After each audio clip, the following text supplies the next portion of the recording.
Hi guys, Jasvi angel டேரக்டர்லேருந்து பேசுகிறேன். இன்றைக்கூட angel message என்னன்னு நீங்கள் தெரிஞ்சுக்கணுன்னா என்னோடய ஐடியா ரெகுலராக ஃபாலோ பண்ணிக்கோங்க. உங்களுக்கு ஏஞ்சல் மெசேஜ் பிடிச்சிருக்குன்னா ஐ லவ் யூ ஏஞ்சல்னு டைப் பண்ணுங்கள்.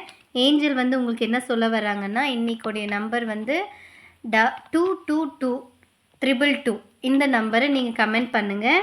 ஏஞ்சல் வந்து உங்களுக்கு என்ன சொல்ல வராங்கன்னா, உங்களுக்கு தேவையான ஒரு சின்ன கிஃப்ட், அதே மாதிரி உங்களுடைய லைஃப் ஸ்டைலை மாற்றுறதுக்கு ஒரு சின்ன வாய்ப் மாதிரி ஒரு பெஸ்ட்டு மெமரியாக உங்களுக்கு கொடுக்க ரெடியாக இருக்காங்க. உங்களுடைய ப்ரெசன்ட் கிஃப்ட்டு வந்து உங்களுடைய வாழ்க்கையை மாற்றி தரப்போகிறாங்கன்ற மாதிரி சொல்கிறாங்க. நீங்கள் வந்து உங்களுக்கு என்ன வேணுன்றது ஏஞ்சல் கிட்ட ப்ரேயர் வைங்க. கண்டிப்பாக உங்கள் லைஃப்பில் தேவையான கிஃப்ட்டை ஏஞ்சல் கொடுக்க ரெடியாக இருக்காங்க. இந்த மெசேஜ் உங்களுக்கு பிடிச்சிருக்குன்னா ரெகுலராக நம்மளுடைய ஏஞ்சல் ஐடியை ஃபாலோ பண்ணிக்கோங்க, லைக் பண்ணுங்கள். தேங்க்யூ ஏஞ்சல்னு சொல்லிவிடுங்க. நம்மளுடைய ஏஞ்சலுக்கு லார்ட் கிருஷ்ணா உட்காந்துட்டு இருக்காங்க. கிருஷ்ணாவுக்கு ஒரு தேங்க்ஸ் சொல்லிவிடுங்க. ஓகே கைஸ், டேக் கேர், பாய்.